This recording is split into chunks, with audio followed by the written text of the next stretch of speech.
Hey team, welcome back to the show. Today it is Michelle and I talking through overtraining. Is overtraining actually hurting your progress or is it something else? I would personally say if you think you're overtraining, there's a 99% chance that you are misdiagnosing the problem. Now, today I really want to dig into what overtraining actually is and what it isn't. And this kind of stemmed from a podcast question we got on the last Q&A episode that I thought kind of deserved a whole episode, basically just asking how do I identify whether I am overtraining or not. Now, if those are terms you throw around, like don't feel bad, like it's very common. It gets thrown around quite a lot. But I really want to just today clarify how to know whether you are actually overtraining or not. Why fatigue management has a lot of people confused. The real reasons you feel awful in your training. Work through a practical checklist to troubleshoot your performance and recovery if you do think potentially you're overtraining and that's why you're not building the muscle you want. And then talk through when doing less training or potentially taking a deload is actually the right move and how to do it. But again, there's quite often this idea that, hey, I'm potentially doing too much and that is what is hurting my progress. That is what's holding me back. I think that a lot of where this has come from is like this idea of fatigue and fatigue management has really just become quite a common buzzword in the industry over the last couple of years. And it's something that we've talked about a lot as well. And this is also something that I wanted to talk about because it's personally something I wish I wouldn't have put quite as much emphasis on in content, because I do think it can get people looking at this the wrong way, where they kind of catastrophize normal fatigue, kind of assume that they're fragile, or assume that like feeling tired or feeling like training is hard, or like I'm tired after my training is a bad thing.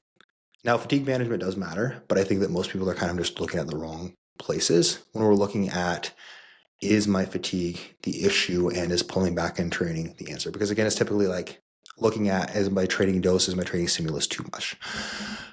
Before we really get into the meat and potatoes, which I kind of already jumped into it, any like questions, anything else you want to add there or ask? I think you're right. The buzz about sleep, stress, and recovery kind of sent people into a spiral of questioning themselves, being overly fatigued versus just meeting the stimulus of their fitness. And this is a conversation I found myself having more and more with clients as of late as well, where I'll get a message like, man, my hack squat sets felt really hard today. It's like, same, like good, right? It should. And that's Yeah. not bad. Like should feel draining. It should feel very tiring. And that's like the goal of our training. If we want to elicit change, we want to elicit growth, it needs to feel uncomfortable. Just like all other areas, for us to grow, we have to typically push outside of our comfort zone. The goal is to actually fatigue whatever tissue we're trying to grow to the point where we can barely do another rep, right? That's essentially what it takes for us to grow new tissue. I think that a lot of times with all the talk of like fatigue management and like the lower volume approach to training and things of that nature, oftentimes it gets, which I'm all for, but oftentimes it gets misconstrued as like, this shouldn't feel hard. Now, again, a lot of times people aren't making progress, but it's often due to other variables. So let's first discuss what muscle growth looks like. So I think a really easy way, the concept of the SRA curve is a really easy way to understand this. So the SRA curve stands for stimulus, recovery, adaptation, SRA. So basically think of it like this. When we train, let's imagine going to a session. Let's say we're training biceps today.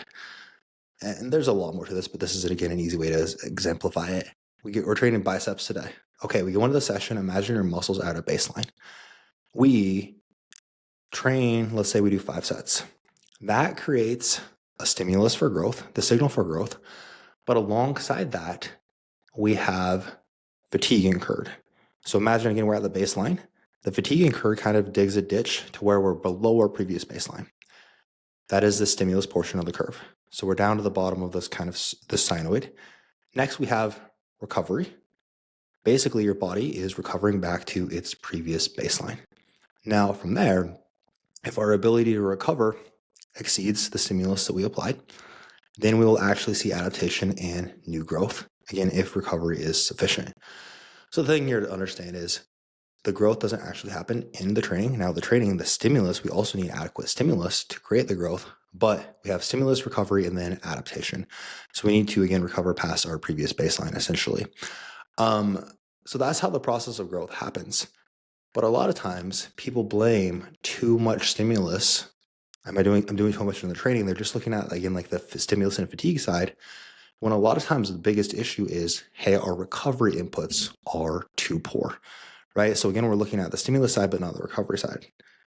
That's, I think, for most people, kind of the biggest piece they're missing. So again, big reframe here. I don't think that it's more like most people are under recovering versus overtraining. Like, I'll very commonly get DMs like, hey, I'm always in the gym, but my physique isn't changing. Am I doing too much? Now, from experience, I'll say it's pretty rare for most people that your training is quote unquote too fatiguing. Like, it's incredibly rare that someone starts coaching and they're actually training hard enough to build muscle, right? This is, again, like, we worked through this a lot. Now, you were someone who trained hard, you knew how to push yourself, but there was still a lot left in the tank, especially for our more hypertrophy specific movements, to actually get to the point where we were eliciting growth, right? I can think of two examples now. I used to only say I had one example only, which was Natalie. Shelby, shout out to my client Shelby, who is, I would say, or excuse me, not Shelby, Sydney. Her last name is Shelburne, so I always think of her as Shelburne Sydney, or Shelby Sidburn is what always comes to mind. Anyways, second example of someone who is already training hard enough and is already pretty jacked. But again, that's like two examples in years and years, where a lot of times a big part of why we're not growing is that we're not actually getting the stimulus we want. I have never taken on a client yet whose problem was, oh yeah, you're training too hard in each set that you're doing, or you're doing too many sets that are extremely stimulative, and that's why we can't grow. Now, you might still be doing more than we need to or more than we should be, but again, it's rarely a problem of, oh wow, we're getting so much stimulus because you're training so well and so accurately that we can't recover from this. We need to do less there. More commonly, the sets aren't stimulative enough, so not pushing close enough to failure, not executed well. Maybe your training frequency is high, you're training 6-7 days a week, but the actual quality is low. So we are still, of course, every session we do, every set we do, we are still incurring some fatigue. But the amount of stimulus in terms, or signal in terms of building muscle we're getting from those is just so low that we're not getting much out of that. Or your recovery outside of the gym is sabotaging progress. So it's not that you're necessarily doing too much. You might be doing a lot, but we're not getting the intent and execution required to actually create the signal we need to grow. So there are a lot of times where someone will come in and they're training like 6-7 days a week. And again, yes, that is going to create some fatigue, but the actual training quality is very, very poor. So oftentimes, hey, if we reduce the amount of training days and focus on just more quality over quantity, less sets, but we're going to push them harder, even just mentally. We talked about this a lot. If we have you doing 2 sets rather than 4 sets, or hey, you're only doing 1 set here. Now, do I think most people need more than 1 set on most movements to grow optimally? Absolutely. But if I just frame it as like, hey, this person has never trained close to 1 RIR. Hey, we only have 1 set to get this right, so show me what you got. So much easier to teach them like how to train to the proximity to failure we need to, again, recruit and fatigue enough fast twitch muscle fibers, or all muscle fibers within the tissue, to actually signal the need to grow and adapt to better handle this stress next time. So again, basically, if we can just focus on more quality over quantity, pushing harder, executing better, they get more out of their training and grow more, despite it seeming like they are doing less. So it's not uncommon to take someone who's training like 6-7 days a week, and we shift back to 4 days a week, and suddenly they grow so much better. Now, probably, honestly, do we reduce fatigue there? We're also training harder, closer to failure, applying more stimulus. So it's hard to say, but we're for sure getting a better stimulus, a better signal there. But again, for almost everyone, the reason you're not progressing comes down to, it's not that you're getting too much stimulus. Your actual sets probably aren't stimulative enough, and we're not training hard enough or accurately enough, or oftentimes both, to grow. And then again, your recovery from the stimulus applied sucks. So performance in subsequent sessions and your ability to grow is poor. Before I continue rambling, anything you want to pitch in, any questions there? Feel free to jump in whenever. I'm a little bit of an overthinker, and so I think a lot of this boils down also to the client's mindset when they are training, and even in their recovery. If you're coming from a more high intensity training background and shifting into strength training, there's a difference between trying to recover metabolically from something really high intensity where your body can keep pushing and pushing, and you're not actually going to like drop 100 pounds on your head or something. Whereas in the gym, I think people underestimate how much they can push because they're scared of failing that last rep. So they back off much sooner than you would, even though you think you're a really strong athlete in CrossFit or running, because you can keep pushing. All that's really going to happen is you might have to sit down. Whereas in strength training, you're like, I don't know, like I might get hurt now or something. And so learning to execute the movement and, on a leg press, nothing bad's going to happen if you fail the set. You just have to crawl out of there and maybe be a little embarrassed, but not even. So it's a lot of mindset, reevaluation around pushing to a point where you will still recover from that and be fine to work out the next day or when your next training day is, versus sitting there and being like, well, if I push too hard, I'm not going to be able to come back on Wednesday because I might not be able to walk. That's not the case. Yeah, yeah, absolutely. And I mean, to clarify, the last 2 reps before failure are by far going to be the most stimulative. And again, to make sure this is clear, I'm talking about the signal for muscle growth. If we're not getting within a few reps shy of fail, we're just essentially achieving very little signal to your body that we need to build new muscle, which is where most people are messing up to a large degree. What do you Now, find when go somebody ahead. tells you what do you find when somebody tells you like, hey, this was one RIR? What do you think most of your clients have left in the tank? Do you think, boy, A that lot of times, most of them like, could do 3 more? yeah, Or and is it I would say 5? typically it's like 3 to 4. The last rep before failure should be very like 1 rep in the tank. So basically, you could still do 1 rep after this. Will be very, very slow and grindy. And that's one of the biggest things that I'm typically looking at is, hey, did the rep actually slow down a lot? Not because this person was intentionally like trying to lift it slower, they're pushing as hard as they can, and the weight is just barely moving, right? 1 RIR, things should get to that point where it is considerably slower. A lot of times, like the speed of that last rep will be double the speed of their first rep. So that's where I think it's important to distinguish between this feels hard and can I actually not move the weight for more than another rep? That's where I think people think of it as like failure is when fatigue sets in and it really burns, where it's not. It's again when we actually aren't able to complete the lift again. I think a lot of people get that side of it confused. And again, it's like, well, it was starting to burn really bad. So that's like 1 RIR. Especially for like lower body training, like a leg press, a hack squat, especially like a leg press for me or like a RDL. If we're doing less than like 12 to 15 reps from rep 1, the weight should feel quite heavy, quite difficult. There should feel like there's a lot of tension in what our quads, our glutes, whatever we're really training here. So I think that is where a lot of people get mixed up. That's a great question. But also, I mean, for all my people, I'm always telling, hey, you still have more in the tank. It's not a personal attack ever, right? I think that's very important as well. If you are working with a coach, like, I'm here to help you get better. You're paying me because you want to level up and grow.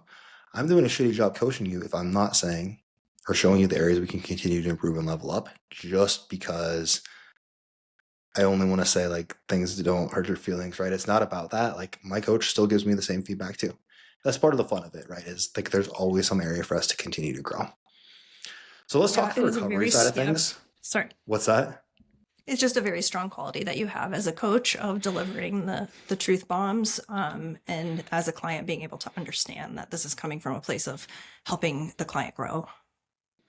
For sure. No, that's a conversation I had a couple times this last week actually. And I shared with clients like I shared with a couple people like my own like what I'm doing right now, right? And like my coach where there's still so much growth for me and it is challenging, right? It is sometimes challenging to hear like there's still so many more things you could improve. But again, that's also stop and remind myself, but that's why I'm here, right? Like that's what I want out of this. So just take a second if you get feedback like that. Anyways, let's talk about recovery variables, which again, for a lot of people outside of the training not stimulative, being stimulative enough, this is the other biggest issue. So this is kind of how I would dissect this with a client if they're telling me, man, I'm struggling to progress this week. I just feel like shit in the gym. Am I doing too much? Am I overtraining? So my order of operations typically looks like, okay, first, let's look at things on the micro sense. So kind of think the last like 24, 48 hours. How has sleep been? Both quality and quantity. A lot of times people do just take too much stock in, well, I had a really poor night of sleep, and thus my training suffered, right? We want to make sure we're kind of looking at things here in the, with all of this, when we're telling ourselves like, I'm not progressing, I'm not progressing, we need to actually look at trends, big picture, not just, hey, did we have a rough day or two? I think it is super easy to get in our head and kind of catastrophize when objectively this isn't true. Oh, a lot of times I have clients tell me like, I'm just not progressing this movement, this movement. And I'll look at their logbooks and it'll be like, wait, when I look at this, actually we like added a rep here and a rep here. It's like, what do you mean we're not progressing? As, and it's oftentimes like, oh, yeah, you're right. Or I don't know, it just felt really hard, right? Which again, it should. Um, or it'll be like, hey, maybe we didn't progress this week, but last week we jumped up 10 pounds in max reps versus the previous week, right? We can't just expect to progress that much every week.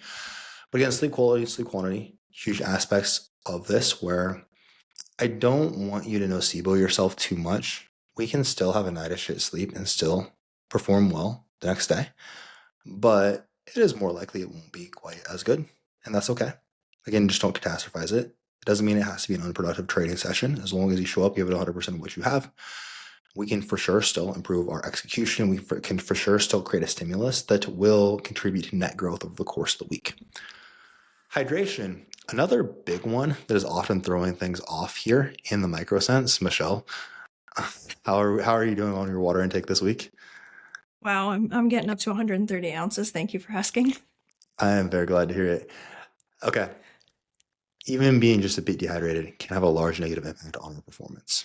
Now, again, I think this is something that's so underrated. I have so many clients who I'm talking about this with consistently where like I'm frustrated because this session wasn't as good and this session wasn't as good. But I see like, hey, we're not hitting our water goals. It's just like one of the least, sleep and hydration are probably the least sexy things, but they do make a big difference. Again, just being a bit dehydrated can have a big negative impact on our performance. Now, hydration isn't just water, but it is also your sodium and potassium intake. So for some general guidelines, let's say you're training first thing in the morning. Typically, like for a smaller individual, let's say like as a 120, 130 pound woman, I'm going to want you to still have down at least 30 ounces of water by the start of the session. A lot of people before they start coaching, it would be like, I just have like a black coffee and that's it. And then I go into the session and nothing else. Or again, like at least like 24, 30 ounces of water is going to help our performance so much. If you're a larger individual, I would still try to have down like 40, 50 ounces of water by the session start.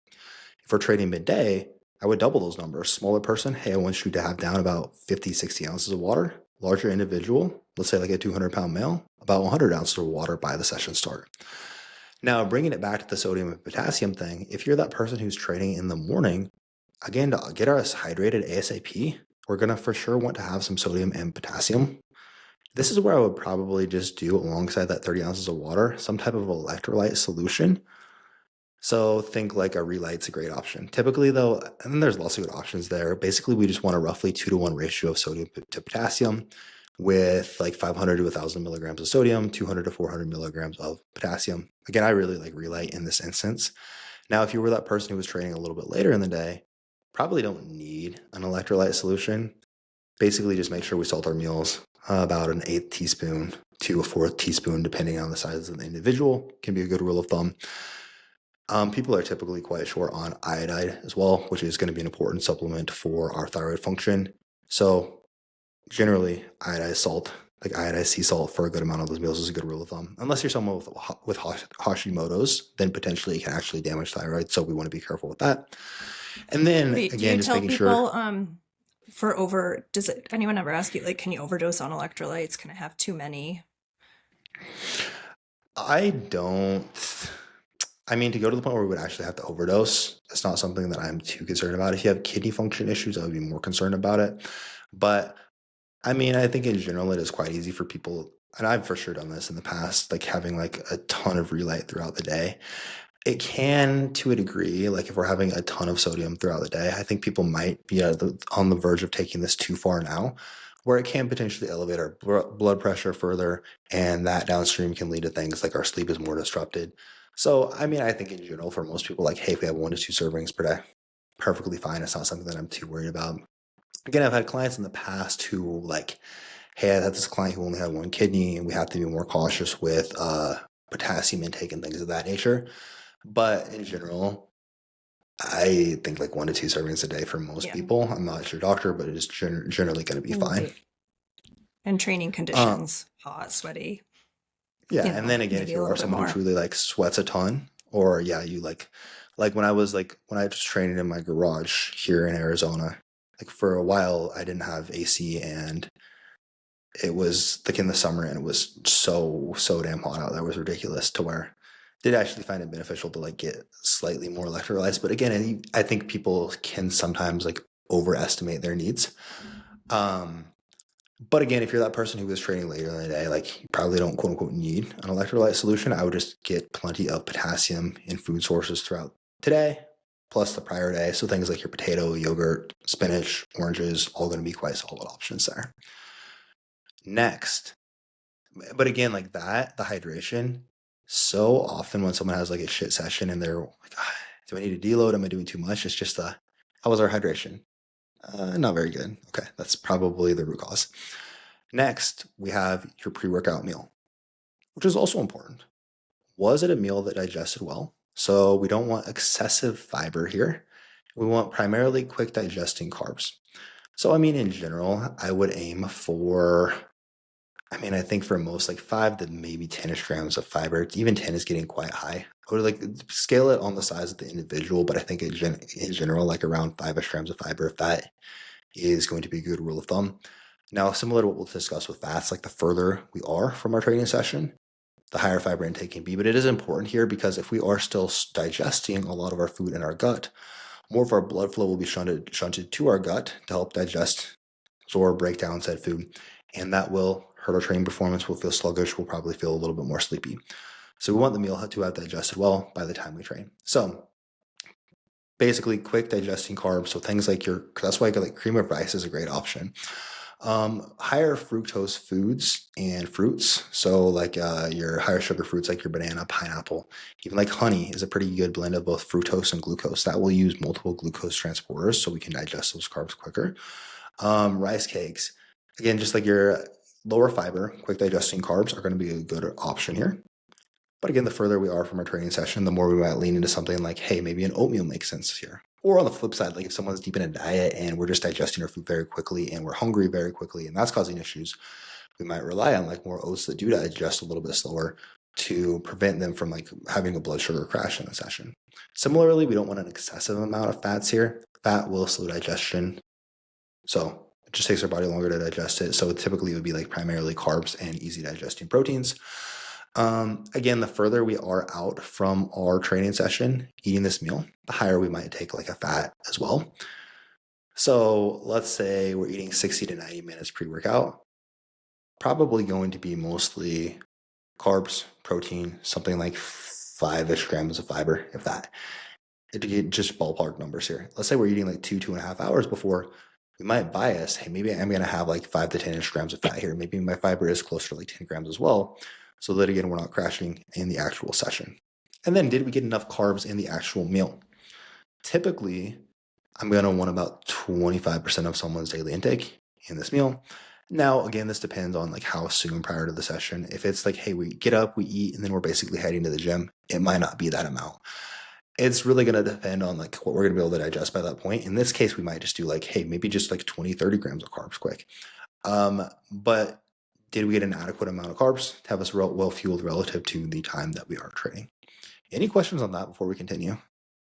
Just asking for a friend. What do you tell people who are eating their pre-workout meal like in the locker room before they head right out to the to the Is the bench? friend you?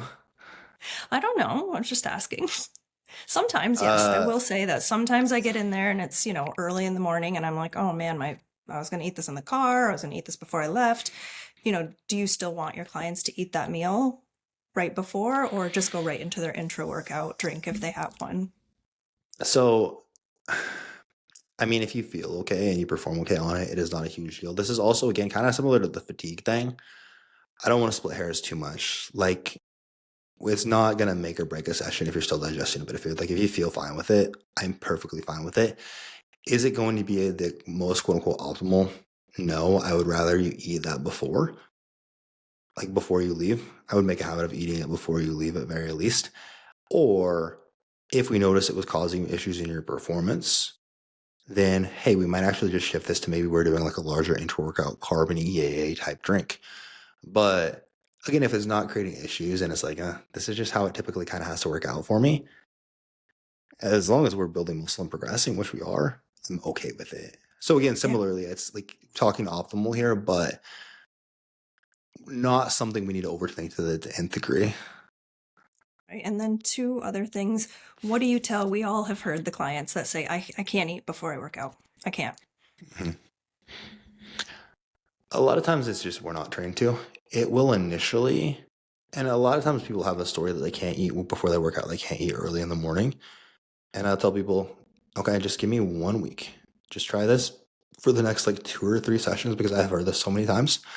And if you feel like shit, cool, we'll change it and we'll pull it out. And I have never had someone come back and be like, oh yeah, I felt terrible. It's almost always like, oh wow, I felt a lot better. So again, I think a lot of times people just don't understand what food sources to bias. The meal might actually be too large. Maybe they're thinking we're going to eat like a bunch of scrambled eggs before we go train or something of the sort, which sounds terrible before you train. Um, so again, I think it's oftentimes a food selection thing. And then in part, if I'm just not hungry in the morning, right? Well, we kind of have to entrain our hunger signals. You will get used to it very quickly. But again, hey, if you feel worse, if you don't feel better doing this than what you're doing before after a week, cool, we'll go back to what we're doing. But I've never had someone actually take me up on that. It's always like, oh, wow, you're right. I do feel a lot better.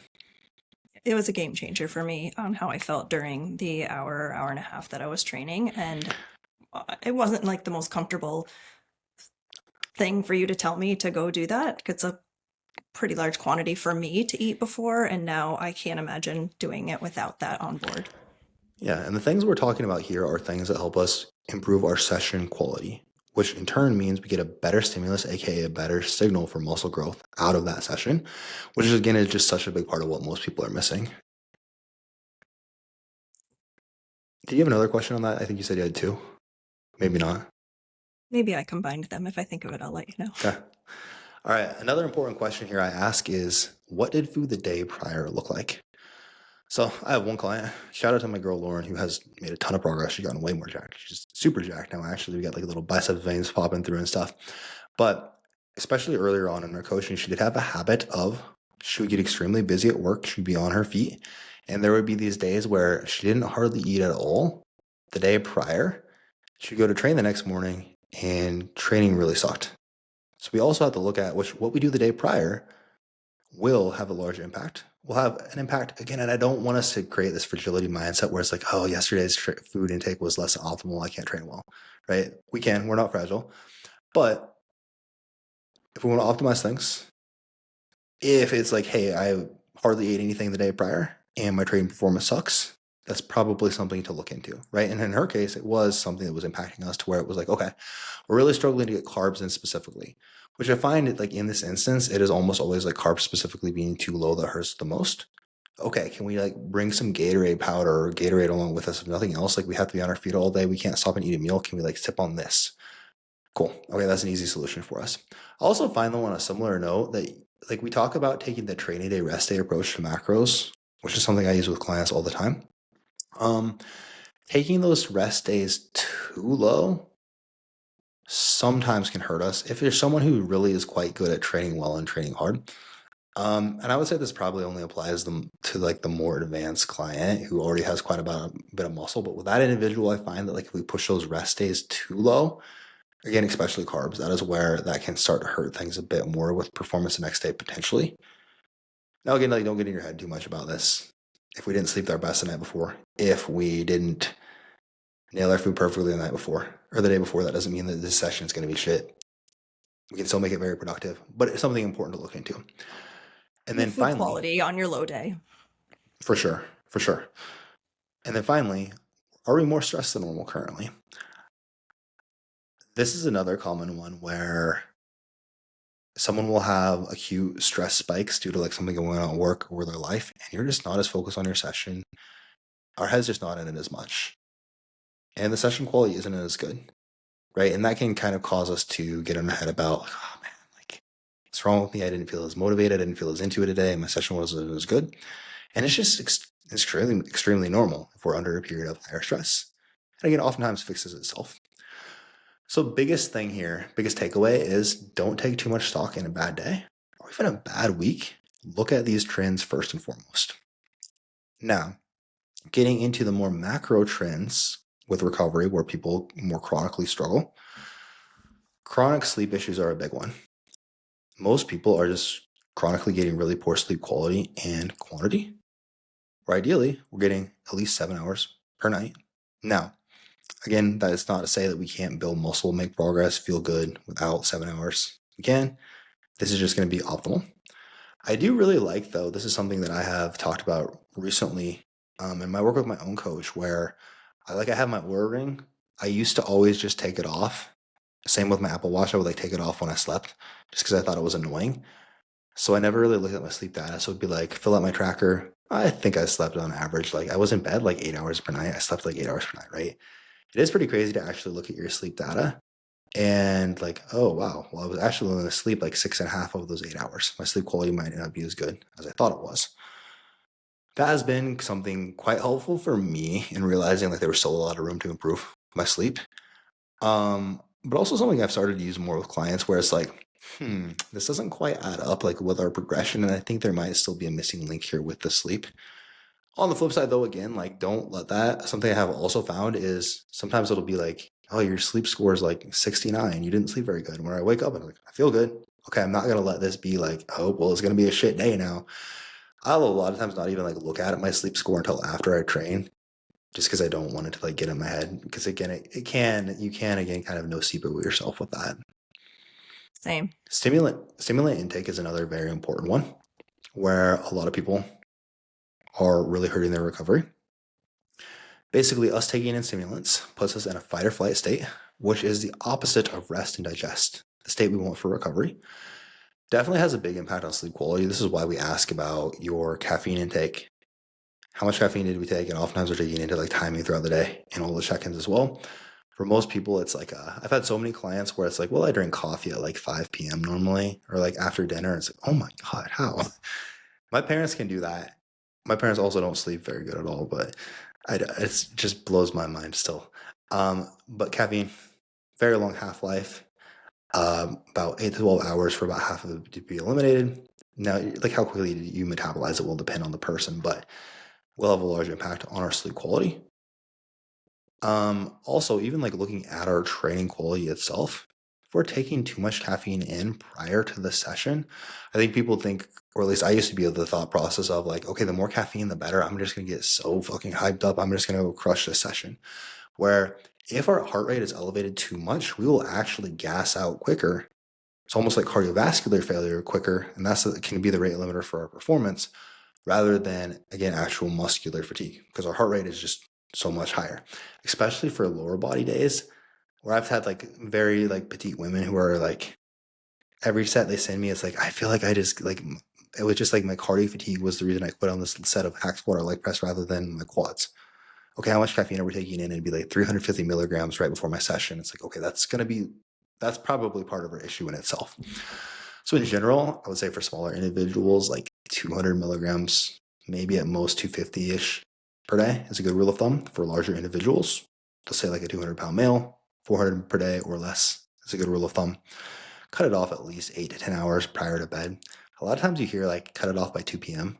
Honestly, I think for most people, at least 10 hours before bed is a better rule of thumb. For me, I try to be done by 10 a.m. Perfectionism and overthinking, I think, ties into things like your sleep intake or your sleep issues, really your recovery as a whole, just putting people in this consistent fight or flight state. This is something that I have talked through or worked through a lot. I've talked about on the podcast a lot as well. Even more recently, I was talking about my own, there were a couple of weeks there where my sleep was really poor. And working through with my coach, his example of dude, there's never going to be perfect situations, right? Ultimately, because there was a stretch there in my that last fat loss phase where I was just waking up hungry early in the morning. I still am quite often, but it was a lot worse then. And my sleep was just really shitty. And it ended up being the best thing because it really kind of forced me to work through this. Because initially I would be I didn't sleep good. And I go into my sessions. This is going to be a shitty session. I feel so tired right now. And it kind of forced me to just let go of this and just, hey, no matter, it's so incredibly rare that the situation is going to be perfect where I'm going to have the perfect fueling, the perfect sleep, no stress today, nothing else on my mind. If that's my circumstances I need for this to be a good session or to have a good session, I'm never going to make progress, right? So it's like, don't worry about the perfect circumstances. I don't have to feel great to perform well. Just don't overthink it. Don't tell yourself that you're going to feel like shit until you actually get into the session. And even if you do, hey, again, I can give it 100% of what I have today. I can still create stimulus that will be, if I push myself within what I have to give today, it will still be productive, right? I can still improve my execution. I can still push close enough to fail to actually stimulate net growth across the week. But again, I think a lot of times it can be like, if we don't feel, which again is why I'm talking about fatigue, why I've mentioned so many times, like not worrying too much about the sleep score and things of that nature, because it's so easy to just get into this very fragile mindset of, if I haven't like crossed all my T's and dotted all my I's perfectly, I'm going to feel like shit and I'm not going to progress, which just isn't the case, right? People are resilient. We're resilient. I think the more we can cultivate that mindset, the better. Okay. Anything else there before we talk about when is it actually potentially too much training? No, I think this is a good next topic for Cool. us to go into. Okay. So if someone is truly doing too much, what does it actually look like? Now, the reality is here with smart programming, it is incredibly rare that someone's going to be doing quote unquote too much right out of the gate. But we will eventually hit a point where we need to deload, either from pushing hard for many weeks and months, or because, so maybe we did get to the point where, again, that stimulus, the accumulated fatigue from the stimulus over months, weeks, and months, got to the point where, okay, we do need to deload and we do need to pull back for a couple days or a week to fully recover before we get back to it. Or more often than not, recovery suddenly takes a big hit. Maybe their sleep suffers, like in my example, stress is higher, just things with life happens. Our recovery tanks relative to what the stimulus we're applying. And then again, after weeks of that, we eventually might need to deload as well. But again, it's very rare that we actually just right out of the gate are doing too much. But examples of, and really more so, we might need a deload or we might need to pull back volume in a specific area.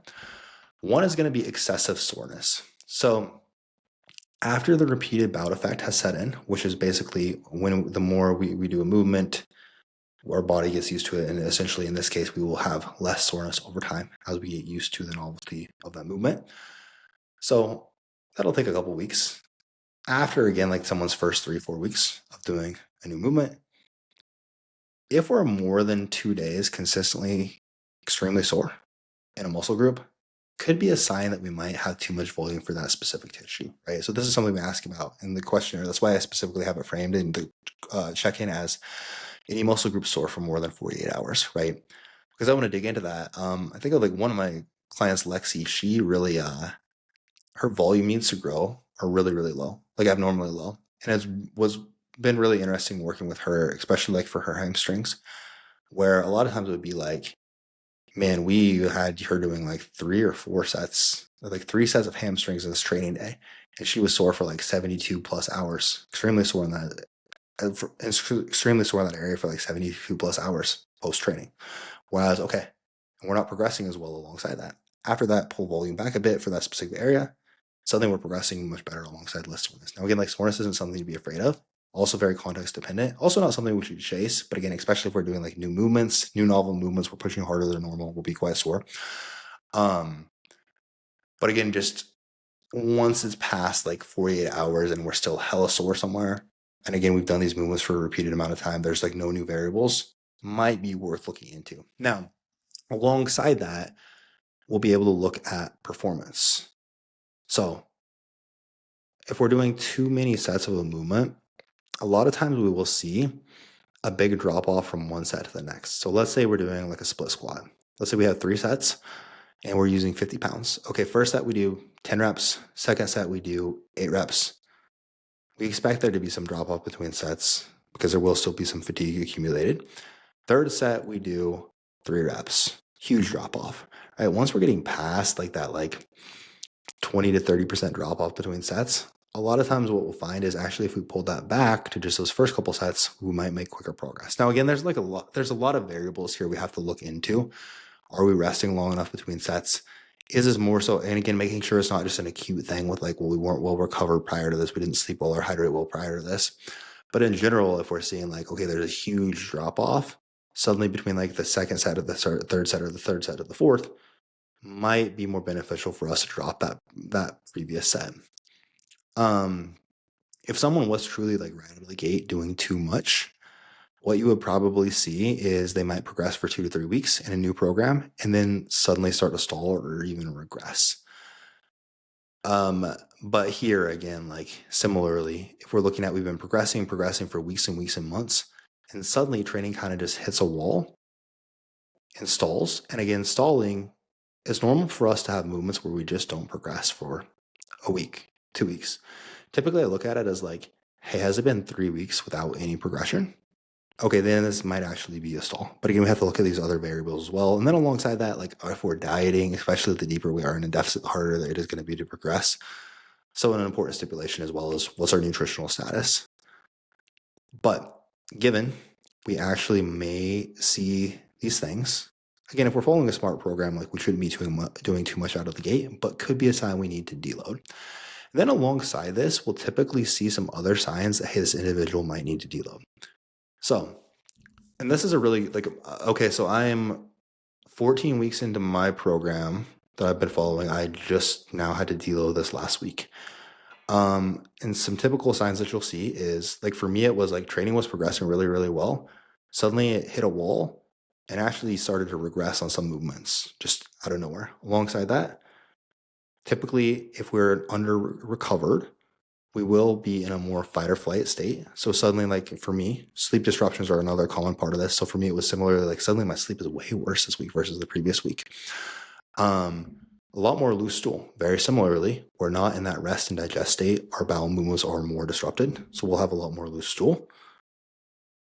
A lot of times alongside this, you'll see like more joint soreness than normal and mood and motivation just kind of drop off sharply for no apparent reason. Again, though, it's very important to look at this as not just like I had a session or two where I wasn't feeling it. And I think still like the mood and motivation, I think, are almost overrated for this. Like there was for sure towards the latter part of my diet, a good couple of weeks where I wasn't as motivated as I was at the start of the diet to like show up and train hard, but I was still progressing. Cool. Okay. And then literally the data is showing us that I don't need a deload, right? Because I'm still progressing very well. I think a lot of times people just take too much stock and like, I'm just not excited for it. And it's not that we need to deload. It's more so you're doing a really shitty job managing your stress or your sleep or one of these recovery variables, but we're still progressing even. Like we're good here. It's not that we necessarily need to deload. Now, sometimes I still will, depending on the person. And like, that's very client specific, but I think something important to understand. But again, biggest thing here being it's important not to jump to conclusions here. We want to look for 3 to 4 consecutive poor training days, a consecutive poor training week, and then a lot of times even then it's like, hey, but it was because we like had this higher stress event or XYZ happened and that threw us off. Let's see if we can address these variables. We might feel much better next week, and if not, maybe then we need to deload. That's like a lot of times I see a client like, oh, we might need to deload, but there's all these variables we could fix that I think would have them feeling much better and training better. I want you to address these. Let me know how your next training session goes, and then from there we'll take the call. That'll make sense. Yeah, how do you identify, like after the 2-3 week stall, how do you identify that that's from, are you calling that from overtraining or just a culmination of, nutrition, where you're at in your diet? Yeah, If it is so like it a will be. through like stall that they're having for weeks. Yeah, so am I calling that overtraining? No, Yeah. again, I think it's typically an under recovering. Okay. So it is typically like alongside this, like, hey, maybe sleep has been worse, maybe whatever has been worse. Like true overtraining, like I was saying before, and I was listening to Brandon DeCruz, my guy, had a really good podcast with Eric Helms talking about volume on this. And that's, I know something Eric was mentioning there was like, there's only been one documented case actually of someone truly like overtraining, right? They put themselves in such a deep hole that like we had to be hospitalized or whatever because of us literally just doing too much, right? Um, So I wouldn't like categorically would I call it overtraining? No. Now again, like the fatigue we create from that is going to be a part of it, but I would still. It typically comes down to in part still like hair recovery. Like we've been sleeping worse because of X thing. Our caffeine intake has been slipping back later, etc. But again, it is a culmination of both like the training and like what we can recover from at the time. Cool. So Then when it comes to deloading, how to actually apply it, there's a couple different ways we can approach this. Typically, generally a fan of, like, typically people don't get to the point where it's like, holy shit, we're just absolutely destroyed and we need to take a huge amount of time off. Typically, what I like to do is, let's say someone trains 4 days a week. Hey, just take the first half of the week off of training. Just skip the gym. We're only going to do your 2 sessions later in the week. So maybe you typically train Monday, Tuesday, Thursday, Friday, or Friday, Saturday. I don't want you to train until Friday. You should be feeling much better by then and just ready to get stuck back into it. Or if we have really pushed things quite hard to the point where there's just a ton of fatigue, and I don't think there's a right or wrong answer here. We could also just, hey, we're going to cut the volume of the movements you're doing in half. So if you do normally do like 2 sets here, do one, and then we're going to leave everything with 3 to 5 reps in the tank. Those aren't the only 2 ways to approach it, but those are generally how we could. I, again, will typically just like, hey, let's take X amount of days off and then get back to it, and we should be feeling much better. That all makes sense. It does. Cool. Okay, so to summarize, true overtraining, like, hey, we're training too hard and too well, too hard, too often, that's the issue in itself. Too often can be an issue, but like, we're training too well and too hard, and that's the issue, is very rare. Most people typically need better quality stimulus and better recovery inputs. So your sleep, your hydration, your food, your stress management, your caffeine intake, etc. Very important to look at patterns and objective data when we are assessing how well we're actually performing and progressing, not based on your emotions, how we feel about things in the micro sense. And then we may need to take a deload when the markers we mentioned before actually show a true need for it. But again, it will oftentimes come with things like sleep disruption, loose stool. It's been multiple weeks of not progressing or even actually starting to regress. Before you say we're overtraining, we want to answer these 4 questions, excuse me. Did I sleep 7+ hours most nights this week? Was I well hydrated? Did I eat enough carbs the day before? It is 6 questions. I don't know why I said 4. Was my pre-workout meal digestible and timed well? Did I actually train close to failure with good execution? And is this one bad day, or is this 3 to 4 bad days in a row? So hopefully helpful on the topic of overtraining. Any other questions from you, Michelle, before we wrap it up? I think just, yeah, some general things that people might be thinking to themselves. One thing you sort of addressed was the fitness tracker in the morning. People really taking too much value in that and really letting it guide how they feel the rest of the day because of what their Aura Ring told them in the morning or their Whoop. When I really wish people could understand a little bit better that it's not determining true facts of how you feel. And so you really need to step back and do an assessment of yourself to see how you feel and not just say, oh, I'm 10% recovered. Well, not going to the gym today and I'm going to take 4 naps, because, those are not 100% accurate. But they can really, so I like the idea of not checking your recovery until after you've decided to train and you go do that. Yeah, I would for sure do the hard things you have to do in the day before you even look at it. Like, get your hardest work block done. I think that one of the worst things you can do is wake up and check it immediately upon wake. Yeah. So yeah, do your hard things first, and then like maybe you fill out your spreadsheet for your coach and you drop it in there, then look at it then. Yeah. Another thing is, could there be overtraining with just doing like benign kind of like bullshit stuff throughout the day where you're just walking with your vest or, walking with 5-pound weights and things like that, but you're doing it just so much because you think you're burning calories or whatever it is? What do you tell a client who's like, I'm going to walk with my vest because, that's just my routine? And am I overtraining? I mean, it's just relative to like your energy intake is a big part of it as well. So like, if we're just like walking with a vest, should that absolutely crush us? No. Like, should that be a big deal? No. But on the flip side, if we're like walking 20,000 steps per day, we can't get to the point where, hey, yes, this is eating into our recovery so much that it is no longer something that we can recover from. Then that is like more common scenario where it's like, man, we feel like shit all the time, we're tired all the time, because again, it's not because we're like quote unquote overtraining in the gym, But hey, you walk obsessively, you walk 20,000 plus steps per day. You wear a weight vest everywhere. And alongside this, you try to survive on like 1,100 calories, right? It's usually a culmination of all those variables. So thus we feel like shit in the gym because of it. Does that kind of answer your question? It does, yeah. I've also seen clients who are like, I was too tired to work out today, but it's probably because I wore my weighted vest for 4 hours yesterday. And people just not really knowing the distinction between, are you really under recovered, or are you letting the vested workout or walk, whatever, be considered something that was part of a stimulus in your training when really it's not.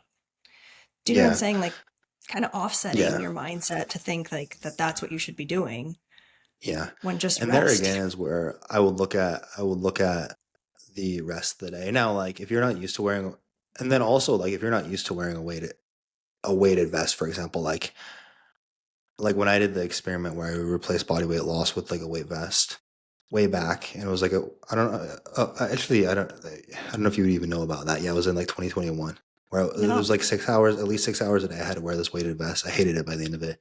Had to wear this weighted vest. I replaced the weight that I lost with weight in the vest, and again had to wear it standing at least 6 hours a day because that's really like the loading of your bones is one of the potential reasons why, like in the rat studies they have, is like one of the theories on why it actually does like increase metabolic rate and is so beneficial. So it will destroy, like your lower back will be quite sore and your traps will be quite tight. So I can understand, like, yeah, you probably would like feel a little bit more beat up, a little bit more fatigued.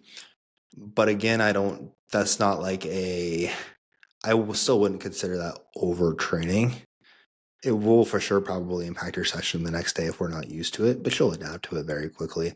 It's more so just like that's more so just like, hey, the issue here might just be if this is leaving you feeling that bad, the issue might be we're just throwing novel shit in and like confounding all of our other recovery variables, and we shouldn't be doing that. Or nothing wrong with a weighted vest, but again, if it's like I just randomly did it, yeah, you'll probably feel a little bit worse the next day. Anything And else before we then, wrap it up? yeah, when you're building muscle, um, but your client has been sick for a week, maybe not something terrible, but they've just had a little virus. Do you send them into a deload, or do you just do like the half a week off? Like, how recovered do you want your clients to feel before they go back to a normal training session? Yeah, so typically if someone's been sick, they'll kind of deload while they are sick, right? So again, the actual like fatigue from training in itself isn't necessarily the issue. It's just we're sick, we're gonna feel like shit. Now we are typically gonna like, hey, depending on where we're at, most productive thing for us might actually be just don't train, just rest, recover. And once we're feeling back to at least 90%, once you feel mentally good to get back into it, cool, let's get back into the gym. First couple days, leave a little bit more in the tank. We might leave 3 to 5 in the tank. Just feel pushed to the capacity that you feel you had to push. We're feeling back to 100%. Cool. Let's go foot on the gas. I typically, though, don't. I typically tell people just like, hey, ease back into it. And you will really know, like, okay, I feel back to myself. I feel ready to push hard. Sick. Let's get it. But before that, it's okay to, like, once you feel ready to get back into the gym, it's okay for us to leave a little bit more in the tank. Just push to the capacity you have because we don't want to actually extend the amount of time before we can fully recover from this if we're not recovered, which just crushing yourself with a training session will create issues there. Yeah, I think one key takeaway from all of this outside of just the science is if you communicate with your coach with honesty and clear lines, you probably won't get to this point where you're quote unquote overtraining, because the red flags are going to come up far before that will be fixed, For sure. by open communication. So just tell your coach what's going on. Perfect. All right, team. Well, hopefully this episode was helpful. If you enjoy the show, do us a huge favor. Leave us a 5-star rating and review. If you would like to apply to work with the team, hit the link in the show notes, and we will catch you guys next time.